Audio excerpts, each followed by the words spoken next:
अस्सलाम वालेकुम, welcome guys, welcome to you, welcome in Ali Imran informative YouTube channel. जैसा कि आप जानते हैं माय डियर स्टूडेंट्स, आप ये बाखूबी तरीके से जानते हैं कि अभी हमने नेशनल एमडी कैट और ई कैट की फ़िज़िक्स का सिलसिला स्टार्ट किया हुआ है और इसमें हम मुख्तलिफ़ लेक्चर्स के अंदर मुख्तलिफ़ नौइयत के सवालात को हल कर रहे हैं। आज का हमारा जो चैप्टर नंबर 1 से टॉपिक है उसका नाम है सिस्टम इंटरनेशनल। जी हाँ, सही सुना आपने, सिस्टम इंटरनेशनल। सिस्टम इंटरनेशनल का थोड़ा सा मैं फीडबैक आपको देता चलूँ, ये था क्या। देखें भाई, सिस्टम इंटरनेशनल ये वही सिस्टम है जो MKS, CGS, FPS और BE जैसे सिस्टम्स को डील करता है। ये सिस्टम दर हकीकतन सन 1960 में क़याम किया गया। ये एक ब्यूरो था जिसने पेरिस के अंदर सन 1960 में इस सिस्टम की बुनियाद रखी। अब बात यह है कि जनाब इस सिस्टम की ज़रूरत क्यों पेश आई। तो माय डियर स्टूडेंट्स, देखें वक्त के लिहाज से मुख्तलिफ़ किस्म के लोगों को मुख्तलिफ़ किस्म की चीज़ों की ज़रूरत पड़ती रहती है।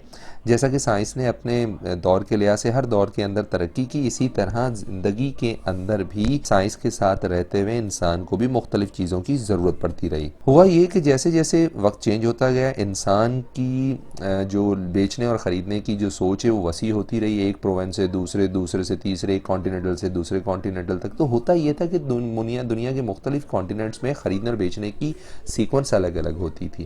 तो जब हमें कोई चीज़ उन्हें बेचते थे, हम किलो में बेचते थे, तो उसके अंदर हमारे पास 1000 ग्राम होते थे। जब वहाँ से कोई चीज़ हम खरीदते थे तो वो पाउंड्स में होते थे, जिसमें कि 800 ग्राम होते थे। तो ब्यूरो ने कहा कि भाई एक ऐसा स्टैंडर्ड सेट करो जो स्टैंडर्ड्स जिसमें जो स्टैंडर्डाइज हो, पूरी दुनिया के अंदर वो निज़ाम यकसा राइज हो और सबको पता हो कि चीज़ों को लिया, दिया, बेचा, बनाया इसी के तहत जाता है। तो ब्यूरो ने 3 सिस्टम तश्कील दिए। एक सिस्टम का नाम रखा गया बेस, दूसरे का नाम रखा गया ड्राइव्ड और तीसरे का नाम रखा गया सप्लीमेंट्री। तो सबसे पहले हम स्टार्ट करते हैं, हम लोग स्टडी करते हैं जनाब किस चीज़ को, हम बेस यूनिट्स। हम सबसे पहले इंटरनेशनल सिस्टम को पॉइंट टू पॉइंट स्टडी करते हैं और देखते हैं कि भाई क्या लिखा हुआ है, ताकि आप भी चाहें तो इस जो मैंने हाईलाइट अभी किया है टॉपिक, इसका स्क्रीनशॉट लेकर इसको अपने हैंडआउट्स के तौर पर यूज़ कर सकते हैं। तो चलिए माय डियर स्टूडेंट्स, हम अपने सिस्टम को स्टार्ट करते हैं। International System of Units.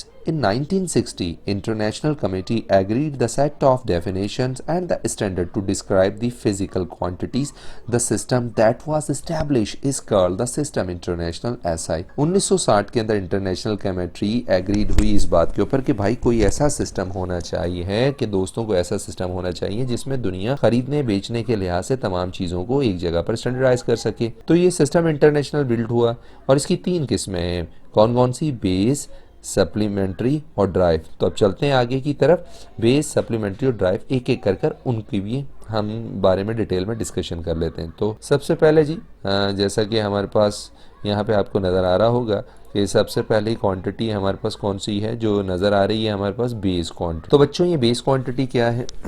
Base quantity नाम से ही जाहिर है बुनियादी क्वांटिटी। तो सिस्टम इंटरनेशनल की जो बुनियादी क्वांटिटी है ना, जिसकी बुनियाद के ऊपर पूरा सिस्टम इंटरनेशनल वर्क करता है, काम करता है, उसी का नाम है base quantity. There are the 7 base units for the various physical quantity. कितने होते हैं? पढ़ लिया होगा आपने, 7 होते हैं। ये 7 बेस यूनिट्स होते हैं हमारे पास फिज़िकल क्वांटिटीज़ के। अब ये 7 जो बेस यूनिट्स होते हैं फॉर द फिज़िकल क्वांटिटीज़ के, अच्छा तो ये कौन कौन से होते हैं? ये भाई होते हैं नंबर 1 लेंथ। लेंथ को जो नापा जाता है वो मीटर में, इसका सिंबल m होता है। मास को जो हम लोग नापते हैं वो किलोग्राम में, जिसका सिंबल kg होता है। टाइम को हम लोग नापते हैं किस चीज़ में? सेकंड में, जिसका स्मॉल s होता है। नंबर 4 इलेक्ट्रिक करंट को जो नापा जाता है वो किया जाता है ऐसा यूनिट्स के अंदर एम्पियर्स में, जिसका सिंबल कैपिटल A होता है। थर्मोडायनेमिक टेम्परेचर्स केल्विन में और कैपिटल K से लिखा जाता है। इंटेंसिटी ऑफ लाइट को कैंडेला और CD से लिखा जाता है। अमाउंट ऑफ सब्सटेंस को मोल और MOL से ही लिखा जाता है। तो ये तो रही बात हमारे पास बेस क्वांटिटी की। अब हम आगे की तरफ बढ़ते हैं और आगे हमारे पास जो हमारे पास नेक्स्ट क्वांटिटी है उसका नाम है हमारे पास सप्लीमेंट्री यूनिट्स। अब ये सप्लीमेंट्री यूनिट्स क्या होते हैं? सप्लीमेंट्री यूनिट्स उन यूनिट्स को कहा जाता है जो ना तो बेस क्वांटिटी में आए ना ड्राइव क्वांटिटी में, इन बिटवीन जो यूनिट्स आ जाएं उनको हम लोग क्या कहते हैं, सप्लीमेंट्री यूनिट्स। तो चलें हम पॉइंट टू पॉइंट इसे स्टडी करते हैं। The General Conference of Weight and the Measurements has the not yet to classify the certain units of the system, international based unit or derived unit. These units are called the supplementary units. These are units the plane angle and the unit of the solid angle. The name of the supplementary units for these physical quantities together the symbol are called in table. अच्छा तो बच्चों हमारे पास supplementary unit क्या है, अभी clear हो गई कि ये वो यूनिट होते हैं ना तो जो बेस क्वांटिटी में आते हैं, ना बेस यूनिट्स में आते हैं, ना ड्राइव यूनिट्स में, यानी कि रिमाइंडर बचा कुचा, जो बचे कुचे जो हमारे पास यूनिट्स होते हैं ना, उनका नाम हम लोग रखते हैं सप्लीमेंट्री। तो प्यारे बच्चों ये सप्लीमेंट्री यूनिट बेसिकली हमारे पास दो किस्म के होते हैं। एक कौन से, एक होते हैं प्लेन और दूसरे कौन से होते हैं सॉलिड।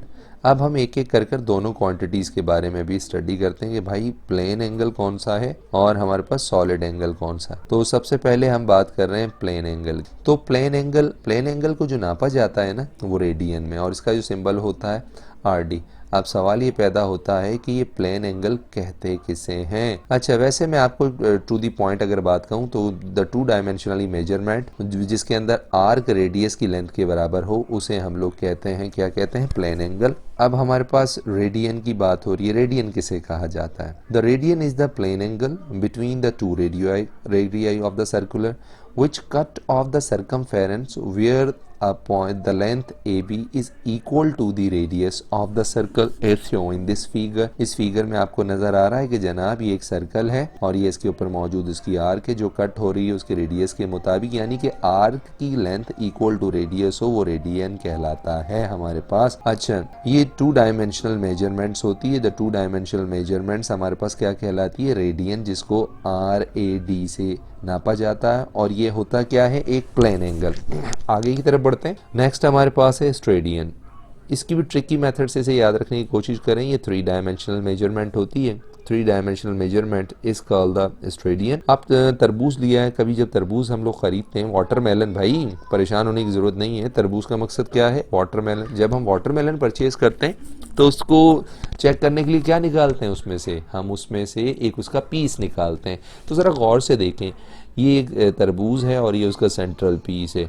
तो इस किस्म का अगर कहीं सर्कल मौजूद हो और इस तरह उसमें 3 डायमेंशनल पीस निकला हो तो उसको स्ट्रेडियन कहते हैं।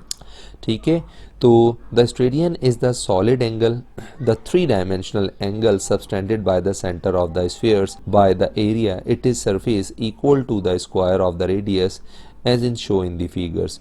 तो अगेन मैं आपको दोबारा से इन दोनों के दरमियान डिफरेंस बता देता हूँ, प्लीज जरा गौर से नोट कर लें। The 2 dimensional measurements of any circle is called the plane angle which is represented by the radian and symbol is rad, and the 3 dimensional measurements of the any plane angles any circle which is called the solid angle represented by the Stradian SR।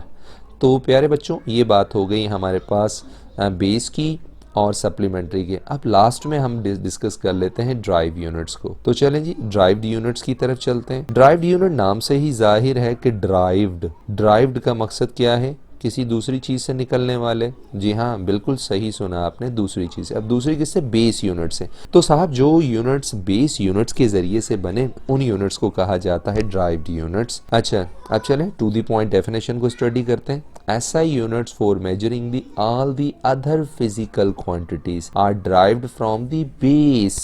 किससे? Base से। and the supplementary units the sum of the derived are given in the follow। तो ज़रा गौर से देख लेते कि कुछ उसमें से हमारे पास यहाँ मौजूद है। ये तो लातादाद हैं, ड्राइव्ड यूनिट्स की कोई लिमिट नहीं होती, ये अनलिमिटेड यूनिट्स होते हैं। लेकिन फिर भी हम चलें एग्जांपल के तौर पर कुछ यूनिट्स को स्टडी कर लेते हैं। देखें जिससे पहले सबसे पहले हमारे पास फोर्स का यूनिट है न्यूटन, सिंबल N, और इन टर्म्स अगर देखें तो kg मीटर सेकेंड इनवर्ड से। वर्ग को हम जूल से यानी कि J से रिप्रेजेंट करते हैं। न्यूटन मीटर बराबर होता है kg metre square second inverse के। पावर को हम लोग वाट से रिप्रेजेंट करते हैं, वाट को W से रिप्रेजेंट किया जाता है। प्रेशर को पास्कल PA और इलेक्ट्रिक चार्ज को कूलम C से। ओके, तो माय डियर स्टूडेंट्स, यहाँ हमने अभी काफ़ी सारी चीज़ों को, सिस्टम इंटरनेशनल को, बेस यूनिट को, सप्लीमेंट्री को, ड्राइव को, इन सब को अच्छे से अंडरस्टैंड करने की कोशिश की। उम्मीद करता हूँ कि आज का लेक्चर आपको समझ आया होगा। मज़ीद लेक्चर्स और नॉलेज को बढ़ाने के लिए हमारे चैनल पे बने रहें। अली इमरान इंफॉर्मेटिव को सब्सक्राइब करते रहें, लाइक करते रहें और दोस्तों के साथ शेयर करते रहें। Thank you very much. अल्लाह हाफिज़।